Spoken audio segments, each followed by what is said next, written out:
আসসালামু আলাইকুম, welcome to my YouTube channel Fariz diary. কেমন আছেন আপনারা? আশা করি আল্লাহর রহমতে সবাই ভালো আছেন, আমিও ভালো আছি। আজকে আমি বরিশালের ঐতিহ্যবাহী একটা রান্না জল বড়া বা জলডোবা রান্না করব। এই জন্য আমি বাজার থেকে কিন্তু ছোট চিংড়ি নিয়ে এসেছিলাম। এগুলো আমি ভালো করে পরিষ্কার করে নিয়েছি আর ফ্রিজে রেখে দিয়েছি। অবশ্যই আমি আরেকবার এটা ধুয়ে নিব ভালো করে, এরপর আমি এটা বেটে নিব বা ব্লেন্ড করে নিব। আমার সাথেই থাকুন। জলবড়ার মাছগুলো কিন্তু আমি ভালো করে ধুয়ে ব্লেন্ড করে নিয়েছি। এখানে পেঁয়াজ বাটা আছে, এখানে নারকেল বাটা, নারকেল দুধ অথবা নারকেল বাটা ব্যবহার করতে হবে, কিন্তু এটা কিন্তু মাস্ট লাগবে। এখানে আছে রসুন বাটা, আদা বাটা, হলুদ গুঁড়া, মরিচ গুঁড়ো, আর এখানে রান্না শেষে বেরেস্তা করার জন্য কিছু পেঁয়াজ আর কাঁচামরিচ রেখেছি। এবার শুরু করা যাক আজকের রান্না।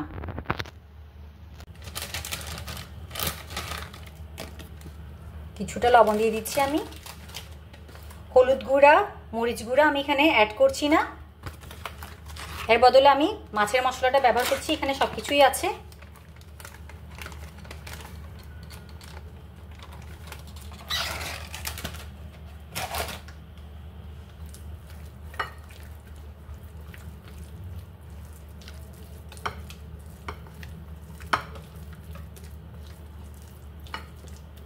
মাছের মশলার বদলে কিন্তু জিরা গুঁড়া, ধনে গুঁড়া ব্যবহার করা যাবে। মাছের মশলায় যেহেতু সব কিছুই থাকে, তাই আমি ধনে গুঁড়া আর হলুদ গুঁড়া আর মরিচ গুঁড়াও ব্যবহার করলাম না। ধনে গুঁড়া, জিরা গুঁড়াও লাগছে না, একটা দিয়ে হয়ে যাচ্ছে।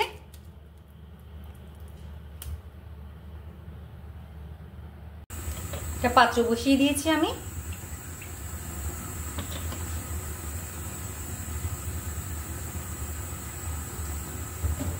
তেল দিয়ে দিলাম, পেঁয়াজ বাটা দিয়ে দিচ্ছি, রসুন বাটা,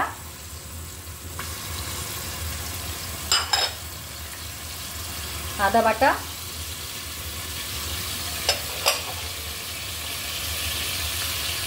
নারকেল বাটা,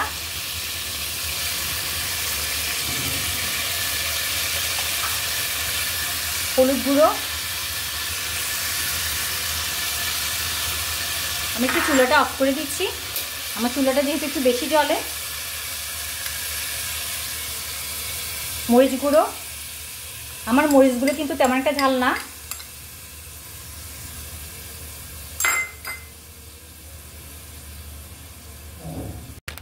কিছুটা লবণ দিচ্ছি।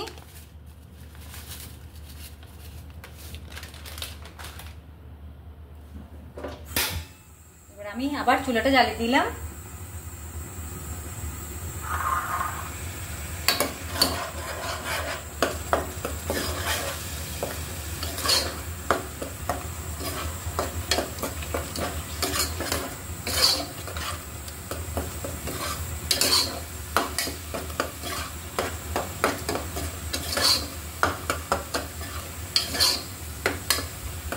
মশলার কাঁচা গন্ধ চলে যাওয়া পর্যন্ত কিন্তু আমার কষিয়ে নিতে হবে।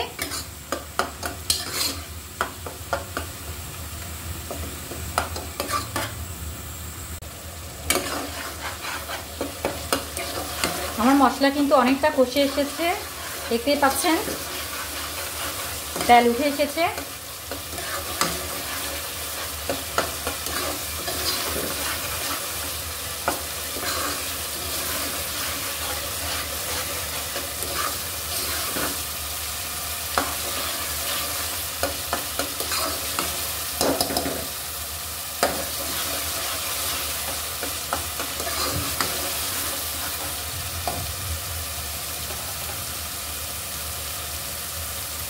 এই পর্যায়ে আমি অনেকগুলো কিন্তু পানি দিয়ে দিব, যেহেতু জলডোবা অনেকগুলোই কিন্তু পানি দিতে হবে।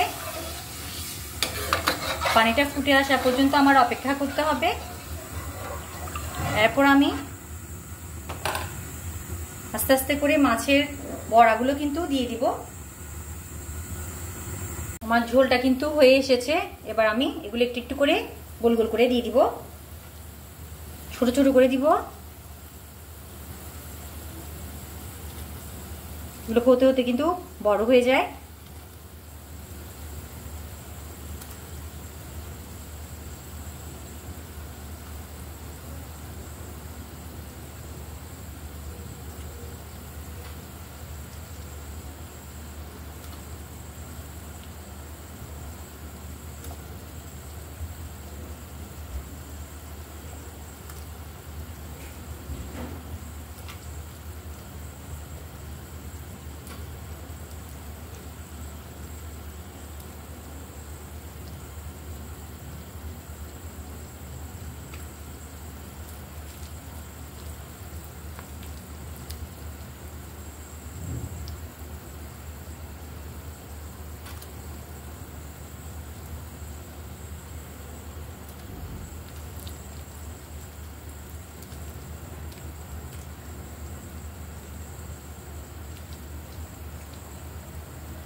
কিছুটা রেখে দিলাম।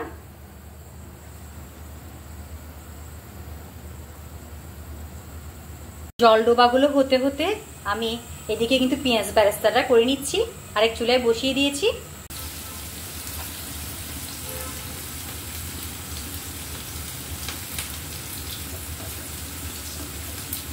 জোরে জোরে কিন্তু নাড়ানো যাবে না, ভেঙে যাওয়ার সম্ভাবনা আছে।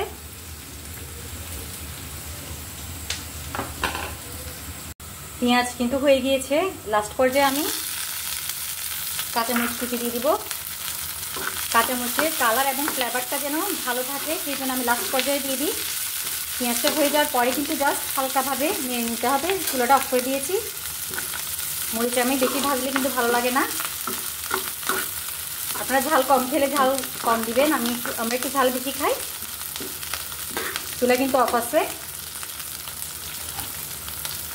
জলডোবার মধ্যে এবার এগুলো দিয়ে দিব। দেখতে পাচ্ছেন আমার জলডোবা কিন্তু হয়ে গিয়েছে। এবার আমি চুলাটা অফ করে দিব।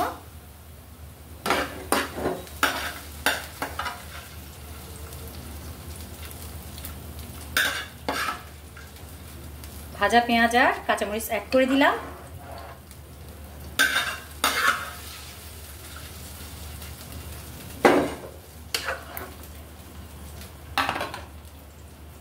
ঘ্রাণটা যেন পুরাপুরি জলডোবার মধ্যে ঢুকে যায় বেরেস্তা, তাই আমি সাথে সাথে ঢাকনাটা দিয়ে দিলাম।